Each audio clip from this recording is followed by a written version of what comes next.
A vaca non é un animal doméstico calquera como son o porco ou a galiña. A vaca forma parte dun círculo máis íntimo da familia, porque é o que máis útil é, o que máis tempo pode vivir na casa. E por iso ten un nome propio, como o can, o gato e o cabalo, pero tamén como a xente, como os cristiáns. Os ingleses dis que comprobaron que as vacas que tiñan nome propio daban máis leite que as que non o teñen. Pero en Galicia iso non se pode saber, porque entre nós as vacas sempre tiveron nome propio. Os nomes que os cogandeiro bautiza o gando obedecen a razóns máis diversas, persoais e moitas veces caprichosas. E obsérvase que os motivos van cambiando co paso do tempo. Así temos que os máis comuns hai anos eran nomes motivados na cor da capa: rubia, vermella, marela, teixa, roxa, negra, morena, moura, loura, branca, pinta, cereixa ou parda. Noutros casos, o que se quere destacar é algunha característica, e dai veñen nomes como gallarda, linda, pastora, garbosa, nova ou estreita. E de trazos do seu carácter saíron ladroa, caprichosa ou xota.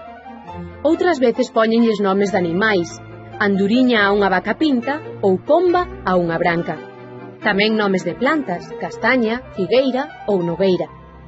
Outras veces o nome indica de onde veu a tal vaca: portuguesa, mandeo ou cartelle.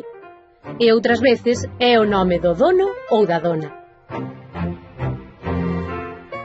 Dúas vacas galegas conseguiron entrar na historia co seu nome.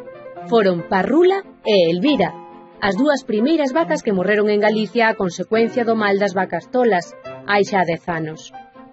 Nos últimos decenios, as vacas galegas concentráronse nas provincias da Coruña e Lugo, coa importante excepción dos concellos da comarca de Lalín.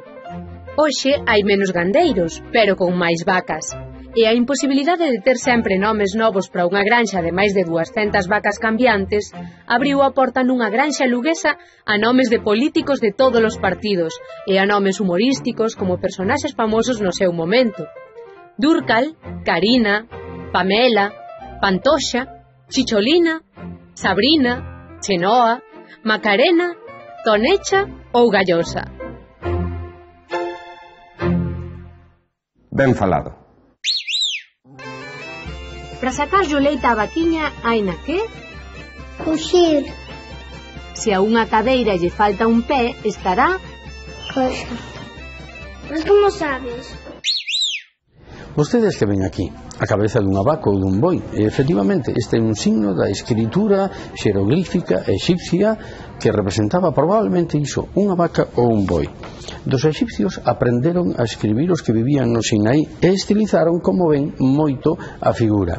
Dos sinaítas aprenderon a escribir os semitas, que son os inventores do alfabeto. Os fenicios puxeron os cornos horizontalmente e a figura foise estilizando. Os cornos medraron moito, evidentemente, tamén as orellas. Os fenicios non escribían as vogais. Deles aprenderon a escribir os gregos, e para os gregos escribir as vogais era importante.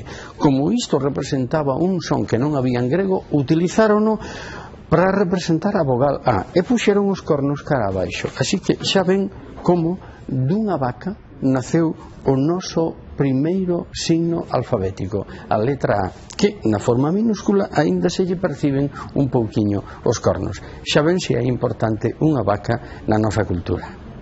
Abur.